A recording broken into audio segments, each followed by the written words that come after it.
Have you ever gotten the feeling something wasn't right, but you just couldn't put your finger on the problem? Well, I've been getting that feeling at home and it's driving me nuts. I have a sneaking suspicion that Amy, my wife of 7 years, is cheating on me, Tom Matson. I have talked to her about our relationship and she assures me everything is just fine. I even went so far as to hire my unemployed cousin to follow her around for a couple of weeks. I put him in a rental car and gave him a nice video camera to record her. He did a decent job of recording her as she went about her daily routine, but didn't uncover any extracurricular activities. My job as a senior project manager with a large bank keeps me tied to the office all day. I seldom travel and never work on weekends. It's rare for me to have to work late, so Amy has never complained about me being away too much. I make pretty good money as a 29-year-old SPM, so we have a nice house and drive nice cars. We have no children as yet, but have pretty active lives. We socialize with several sets of friends, including neighbors, my co-workers, and our old friends from school. We both enjoy cycling, so we sometimes hang out with a few other couples who are members of our bicycling club. In short, we look like the storybook couple. I have racked my brain trying to come up with a reason for thinking Amy would be cheating on me, but have failed. We both said we wanted to wait until she turned 30 to try having kids because we wanted to be financially secure. Also, we both wanted to have fun and enjoy each other before we spent 20 to 25 years raising kids. Amy is about 6 months younger than I am and works as a dog groomer. Her degree in fine arts didn't do much for her in the job market, so I suggested she just start a business doing something she loves. Well, she loves dogs. We have 2. So we bought a custom-made trailer that she hooked to her SUV, and voila, she was in the dog grooming business. She has a few dozen regular clients and drives to their houses about once a month to groom their pets. Her heated and air-conditioned trailer has hot water, a vacuum system, a blow dryer, and everything else she might need for dog grooming. Like us, a few of her clients have a pet wash mudroom off their garage, so she uses it rather than her trailer. Amy has the little square thing that allows her to take credit cards, but it seems most of her money tips come in as cash. I know this because I helped her with her books and filing her tax forms. So, what makes me think she is cheating? Goodness if I know. We have a great relationship. Amy is willing to do just about anything my mind can think of, and I can't remember ever saying no to anything she requested. We are both home nearly every evening and weekend. We always socialize together. We do our cycling together and go to the gym together, so when could she be cheating? The only time we really spend any time apart is when we are working, hence the reason I hired my cousin to follow her for 2 weeks. He actually surprised me by bringing me a full report on her activities, including times, locations, and videos of her coming and going to each appointment and everywhere in between. There were no unexplained missing time lapses. All her time was fully documented. I even checked her receipts against her appointment calendar and they looked correct. Still, there was just something in her eyes, in her smile, in her voice. Something was just off, and it had been that way for about 6 months. I just couldn't come right out and accuse her of anything because I had nothing of which to accuse her. Maybe I'm just paranoid or losing my mind. I watched her when we were out with friends and she mostly hung out with the other ladies. I never saw her in whispered conversation with another guy. She never disappeared at parties or left with anyone on an hour-long beer ice run. I tried to be casual about my observation of my wife, but Brad, one of my oldest friends, picked up on it at the last big party. "Tom, man, you have got to loosen her leash. You won't let that poor girl get more than 20 feet from you. What's the deal, dude?"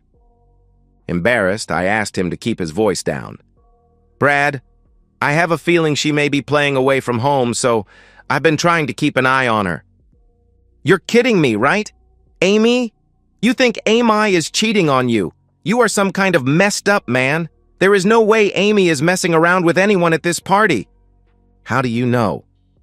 "How can you be so sure she isn't seeing any of these guys?" I questioned. "Brace yourself, dude. About half the guys here have hit on her because she is so attractive. I mean, look at her. Lean, toned, nice figure, great physique, gorgeous legs, beautiful face, and a smile that lights up the room. Wow, you are one lucky guy. Okay, see? All these guys hit on her. So which one's got lucky, huh? I asked. None of us. Yeah, buddy. I said US because I hit on her every chance I get. Never once has she done anything but laugh in my face. The other guys say the same thing. She always acts like it's a joke and just laughs us off. God, what I wouldn't give to be you just one night. Geez, Brad, am I going to have to push you away to keep you away from my wife? That's what I'm saying, silly. You don't have to. She's untouchable, Brad replied. So you say, but something is going on. I just know it, I replied. Look, Tom, I love you like a brother, but if you mess up and upset her enough to dump your silly self, I will step on your face as I race all these other guys to her door. I threw up my hands. Okay, I'm being stupid. I love her with all my heart and I don't want to lose her. Please, Brad, don't say anything to anyone about this and I'll try to do better. Brad laughed and pounded me on the back. You just go home and treat her right or I'll be knocking on your door. So that was my wake-up call. I took Amy home that night and we had a wonderful evening. I decided I was just wasting my energy and making myself crazy for no reason. All my investigations showed nothing and she was still treating me like a king. I told myself I was done playing detective and needed to start trusting my wife. From the perspective Amy. When I got to Brad's house for Buster's monthly grooming, I could tell he was nervous. What's up? How has Tom been since the party? Is he still acting weird? No, it's only been a few days, but he seems fine. Why are you asking about Tom? I questioned. I saw him staring at you at the party. I'd had a bit too much to drink and I started busting his chops about spying on you. What? You moron! Now he's going to have his cousin watching you, I replied. No, I played it off like I was concerned he'd lost his marbles, just like we discussed. I told him we all hit on you, but you always shot us down and he had nothing to worry about. Now what's this about his cousin? Brad asked. I told you I saw him like 4 times in the last couple of weeks and I'd never seen him around town before. Maybe I'm paranoid, but I think he may have been following me. That's weird. I know he suspects something is going on but can't figure it out. Has Tom said anything to you? Brad asked. No, not since the last time he asked me if we were okay. That really upset me. I love him, but he'd never understand, so he can't know what we've done. I agree. Tom is a good guy. Knowing about this would just cause him pain, Brad replied. Amy nodded her head and said, Okay. Well, I've got about an hour. Do you want the usual? Yeah, sure, Brad said with a grin as he followed Amy into the house. As usual, I need $200 in cash and I'll charge your card $75 for Buster, Amy said as she followed Brad to the bedroom. Brad was a little quicker than usual that day, so they just lay in bed and talked.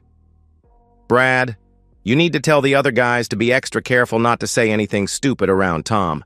We've had a lot of fun and you guys have been very generous, but I'm going to stop my little side business in a couple of months. Stop! Why would you do that? Brad asked. I'm almost to my goal of $12,000, which I need to pay for our surprise trip to Hawaii. I hope Tom will get me pregnant while we are on that trip. I'm going to have to go off the pill and I can't take any chances with any of you, Amy said with a chuckle. I can't see that ever happening. We all have our own wives.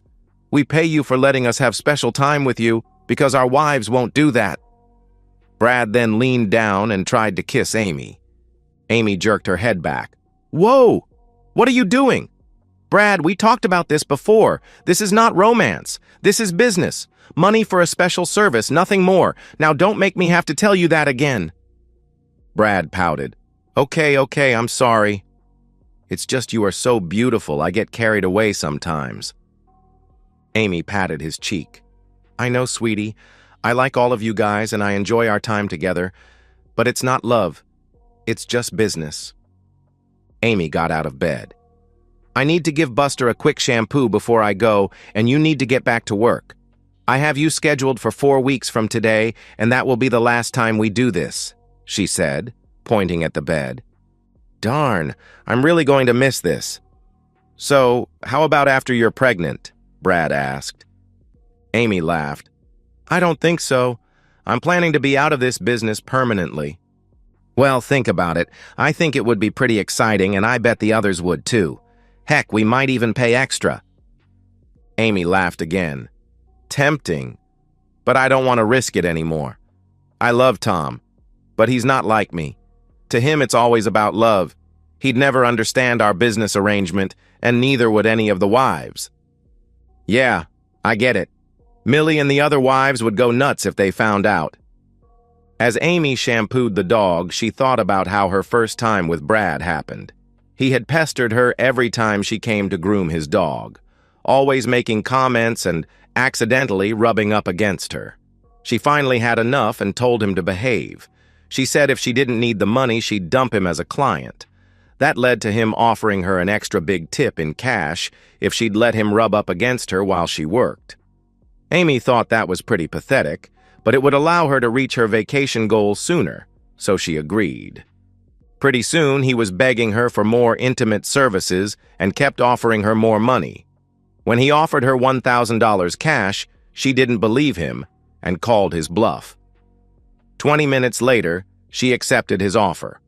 On the next visit, he gave her $500 for a repeat performance, and then they agreed on $200 for each time thereafter. Once a month, Brad played poker with Tim, Frank, and Roland. Not too often, but sometimes Tom would join them. The table talk was often about relationships and usually included complaints about their wives not being adventurous enough. On one such night when Tom was not present, a slightly drunk Brad hinted he had finally gotten some special attention. Of course, all the guys were all over him for details. He asked them if they would be willing to pay for services from an extremely discreet married lady. They laughed at him when he said he paid $200 for the best experience he had ever had. A few days passed, and Tim called him and asked if his story was real. Then, not surprisingly, the other two called, and pretty soon Amy had new bookings for groomings with 3 more of her casual friends. She met with each and explained what she would do and why it would just be once a month for no more than the next 6 months or so. Amy was making about $800 a month from her side business and another $1,200 to $1,400 a month from actual dog grooming. She knew all 4 of her clients would be discreet because they were all married with children and none wanted to be divorced. She felt some guilt, but to her it was just a service, like dog grooming, nothing more. She loved Tom and planned to have his children. She was faithful to him in all other ways and never refused him. Her arrangement with these men was purely business and nothing more. She needed just a few more weeks to reach her goal. Then she'd stop the extra stuff so she could concentrate on making a baby. Switching back to the perspective of Tom. I was sitting at my desk, reviewing some financial reports, when my personal cell phone lit up. I looked down at my buzzing phone. It was my cousin, Chuck. I wondered why my cousin would be calling. Hey, Chuck, what can I do for you? Hi, Tom. Say, I just finished watching a movie and it got me thinking about what you had me doing for you a few weeks back. Look, Chuck, that's over. We never found anything and I have gotten over my paranoia. Amy and I are just fine now. I'm glad to hear that you're getting along.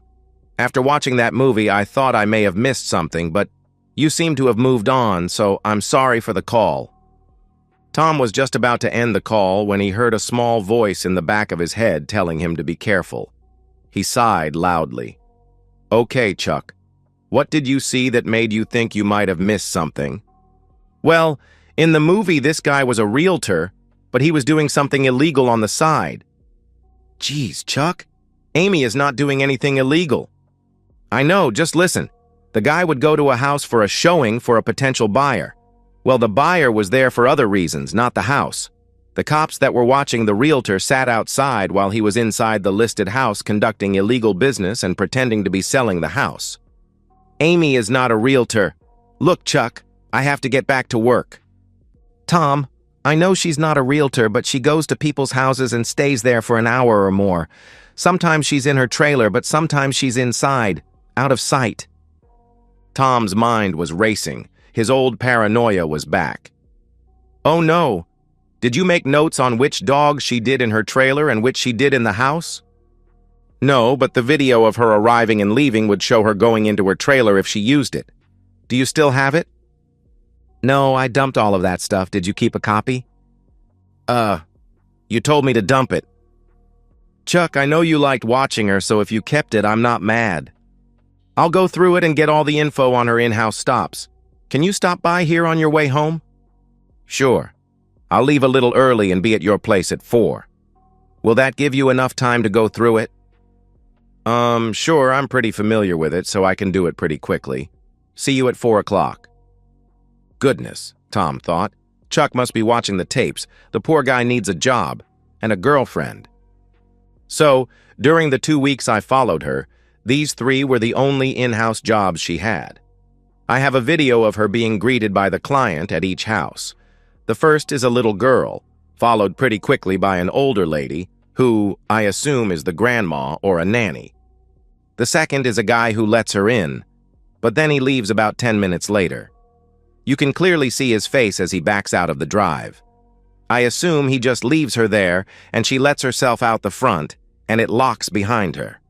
Of course, I have no idea if there was anyone else in the house, but you can see she closes the front door herself. At the third house, a guy lets her in and he then leaves about an hour later. Then Amy lets herself out the front door. Here's the video of the dude leaving and here she is leaving 30 minutes later. Chuck stopped the tape and turned to see Tom staring, transfixed, at the blank screen. He waited for Tom to say something, but he just continued staring at the screen. "Cuz? Tom? You okay?" He got no answer. I pulled out my phone and opened a calendar. It was Amy's appointment scheduled for the next month. I looked up at Chuck and pointed at the screen. "That last house has a first-floor master. Do you think you could get a peek inside it without getting arrested?" Probably. But if the shades are pulled, I won't be able to see inside. Do you think it's this guy? Maybe, but he's a friend of ours, so it could be nothing, although he's admitted he's attracted to her. So maybe. She's due back there tomorrow. Can you follow her and then try to get a peek at what is going on inside? Yeah, sure. But if they are doing something inappropriate, maybe they don't use the master bedroom. Okay, well, just do what you can without getting caught. Amy may recognize you and she'll know I sent you. Okay, this time I'll wear a disguise and use my mom's minivan. Plus, I know where she's going and what time she'll be there, so I don't have to follow her there. I'm not real good at tailing cars, and it's possible she may have seen me the last time. Seen you? Why didn't you tell me that when it happened? Well, I wasn't sure, and I was afraid you'd make me quit. I'm sorry, cuz I really needed the money. Forget it. Just be careful not to get caught this time, okay? Chuck knew Amy's appointment was set for 10 the next morning, so at 9:30, he pulled onto a street 1 block over from Brad Street. He had scouted the area last night and found a way into a neighbor's backyard with a clump of bushes that pushed up against Brad's back fence. He parked so that he could peer between the 2 houses and see the rear patio door of Brad's house. Chuck assumed Brad would put his dog out shortly before Amy arrived. Then once she showed up, the dog would be too busy to notice him creeping around the backyard. The dog was still outside when Amy arrived. Buster went nuts barking and jumping on the door. Amy opened the patio door and let the dog in, and it jumped all over her. Chuck waited about 2 minutes and then darted across the lawn and up to the rear corner of the house. He inched his way toward the bedroom window and cursed as he saw the blinds had been closed. He knew there were 2 additional windows on the side of the house, but he feared he'd be too exposed to the street if he went there. As he stood pressed against the rear of the house, a neighbor on the far side of Brad's house let her dog out. The dog charged the fence and barked. Chuck had no choice. He hopped the fence and slipped along the side of the house toward the first window. The louvered blinds had been closed, but not completely. He placed the camera so it viewed through the gap in the blinds and began recording. He had pressed himself up against the house and froze there. He feared any movement might give him away. He was shooting blindly through the window because he couldn't risk stooping to peer through the camera. He slowly moved the camera around, hoping he got a shot of the entire room. He froze as he saw an elderly couple walk by on the front walk. He waited until they were out of view. He checked up and down the street, and seeing no one, he darted to the walk and made his way up the street. He walked around the block and got back to his car. He was breathing heavily from the adrenaline rush as he started the car and drove away. Chuck was still headed home when his cell rang. "Hello? Did you see anything?" "I couldn't see anything, but I may have something on a video of the room." "What do you mean you may have? Did you get the video or not?" Chuck explained, then said, "I haven't looked at it yet. I'm still headed home." "No, don't go home. Come here and we'll watch it in my office. I'll call the front desk and they'll bring you up." 15 minutes later, Chuck handed me the camera and I plugged it into my personal laptop. The video opened with a shot of the side of a bed. In the very top of the frame, there appeared to be some occasional glimpses of human knees and lower legs, but nothing more. After a few moments of the same footage, the camera moved and only the side of the bed was visible. I moaned in frustration. "Darn, this is useless. There is nothing here." As I spoke, the camera moved again, and two bodies flew through the frame as the camera captured the ceiling fan above the bed. "What was that? Can we go back and maybe freeze that?" I said as I reached toward the built-in keyboard. "Wait!" Chuck stuck out his arm. "Just wait a second." The camera moved again, and the air rushed out of my lungs as I let out a sorrowful gasp.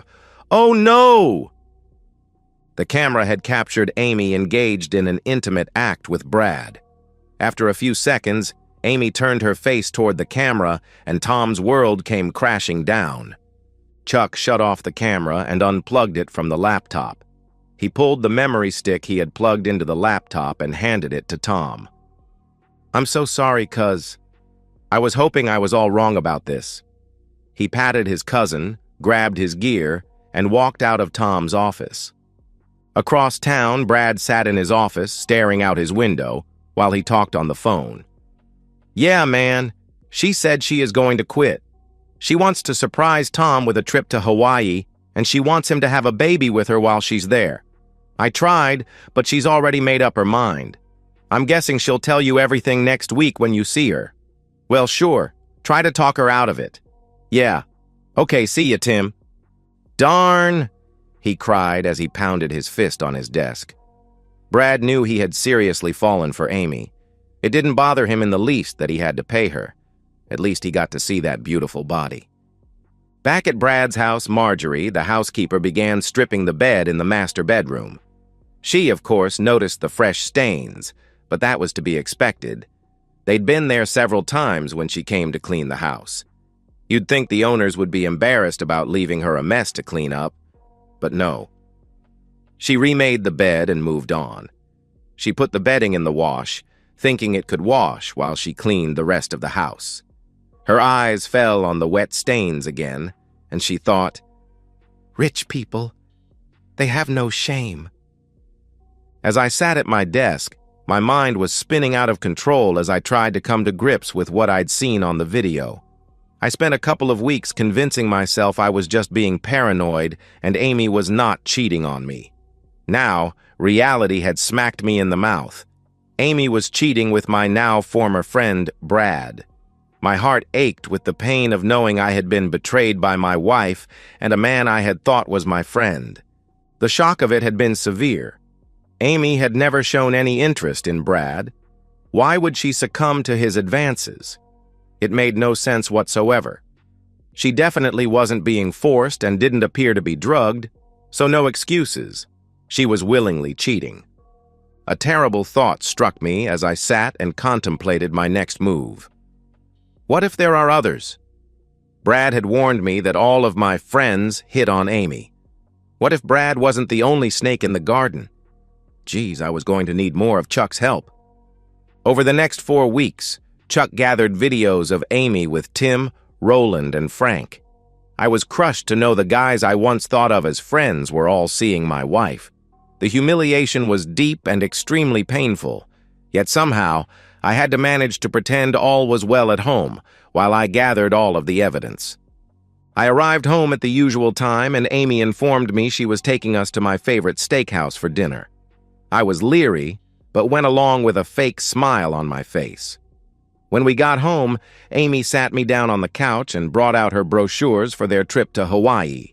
She excitedly explained how she had saved her earnings to buy the trip, and everything was fully arranged and completely prepaid. She had even called my boss and told him about the surprise, so my vacation time was fully approved. I was a bit overwhelmed by the vacation news. We had talked about such a trip many times, but the cost had caused us to postpone it until our savings account was larger. Now, Amy's eyes sparkled with excitement as she told me her plans. "Baby, I've got it all timed out. I've gone off the pill, so when we get to Hawaii, I should be ovulating. We'll make love twice every day and I'll come home pregnant with our baby. Isn't that the most romantic thing you've ever heard?"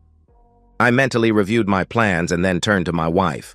"Why, yes, I think that will work out just fine." Amy squealed and jumped into my arms. "Come on, let's go practice making babies." I assumed she was still safe, and I knew I couldn't very well decline her offer. So we shared a special evening together, and then I allowed myself to drift off to sleep. Sally Hawk reviewed the videos and listened to my request. "So you want her served at the airport and the videos delivered to the 4 wives at the same time the guys get the fake alienation of affection lawsuits?" "Yes, they will all be at the airport for a big send-off party. I've arranged for a limo to pick them up and deliver all 4 couples to the airport. We have reserved tables at the Flyers Lounge, and so there will be drinks and appetizers and a big banner that says, 'Goodbye, Amy,' which will be unfurled when your process server hands her the papers. The fake lawsuits are just for shock value, but I want the guys off balance. I've never before had anyone request that, but it should be quite a show. When do you want the server to show up?" "It has to be right as they call her flight, so 1 p.m. on Saturday." The big day came, and all the cheaters and their hapless spouses were gathered at the airport's Flyers Lounge. All the luggage was pre-checked, including some of Amy's additional personal items, which were packed into what she thought was a suitcase I'd be using. I kept a close eye on the clock, and just moments before the server was due to arrive, I stood and called for everyone's attention. "Amy, you have been the love of my life since we met nearly 9 years ago. When you started the grooming business, I was very proud of your efforts. You worked very hard to build your business into a profitable, thriving concern." I knew that line would get a few smirks from the guys. "When you decided to spend all your profits on this wonderful getaway, I was very pleased. So, I have a small token of appreciation for each of you. Now, as my assistant hands out the gifts, let's all raise a glass to Amy and wish her bon voyage." I gave a small nod, and the large banner unfurled above our heads, just as Amy received her envelope and heard my assistant say, "You've been served." I turned to the wives and said, "Ladies, I humbly apologize for the theatrics, and I wish you well." And with that, I turned and walked away just as they called Amy's flight for boarding. Behind me, chaos erupted as everyone began yelling at each other. Amy was screaming my name, but I never looked back. Because I had done all the pre-separation things Sally had advised, I didn't have to speak to Amy until our first meeting at Sally's office. The lawyers had argued back and forth, and we were meeting today to settle everything and sign papers. Amy had insisted I agree to give her a 30-minute audience after the meeting. I just assumed she wanted a chance to explain what she'd done to blow up our marriage. As part of her prep work, Sally had hired a real PI to review Chuck's work, and he uncovered the financial arrangements my soon-to-be ex-wife had made with her 4 friends. It came as quite a shock to learn I had been living with someone who was selling herself for nearly a year, but it helped to kill any lingering feelings I still had for Amy. Sally also informed me that Amy did not get on the airplane that day. Her tickets went unused and the vacation was canceled with no refunds. When we gathered around the conference table, Amy tried to talk to me, and I ignored her until everything was signed. After the lawyers shook hands, we were left alone. I sat across the table and just stared at her. "Thank you for agreeing to talk to me. I am so sorry for the hurt I have caused you. I still don't understand why you divorced me. What I did mean nothing. It was just a business arrangement, a service, nothing more. You are the only man I love and the only man I will ever truly love. Tom, please, we are so good together, please, baby. Why can't we just put this behind us? It was just a meaningless transaction. I held my hand up to stop her. Amy, I believe you. When you agreed to provide that service to those guys, I knew it meant nothing to you. To you, it was like you agreed to let them wash your feet or paint your toenails. It was an intimate act, but of no real consequence to anyone. Do I have that right? Her tear-streaked face lit up. Yes! Oh my God, you do understand. It was meaningless. I raised my hand again. Yes, it took me a while to see it, but I fully understand that what you did was just a completely meaningless business transaction to you. But it was so much more to me. Let me ask you, Amy, when you made those arrangements, did you think I'd agree to your arrangement? She hung her head. Well, there's the problem. Maybe it meant nothing to you, but you sure as heck knew it would mean everything to me, and you did it anyway. I stood and tossed 2 $100 bills on the table in front of Amy and said, "Thanks for your time today. Here is your usual fee." Then I turned and walked out. As I walked away, I reminded myself I had to complete my plans for a little baseball bat payback for Brad and the others. But I was in no hurry. Their day would come. And so, we've reached the end of today's story. Was it what you expected, or did it take a twist you didn't see coming? I'm curious to hear your thoughts. Share them in the comments below, and let's get a conversation going. If this story kept you hooked, make sure to hit that like button. And if you're new here or just haven't subscribed yet, now's the perfect time to join our community. I bring you fresh, captivating stories every day, so click that subscribe button and turn on notifications so you never miss out. Thanks for watching, and I'll see you in the next one.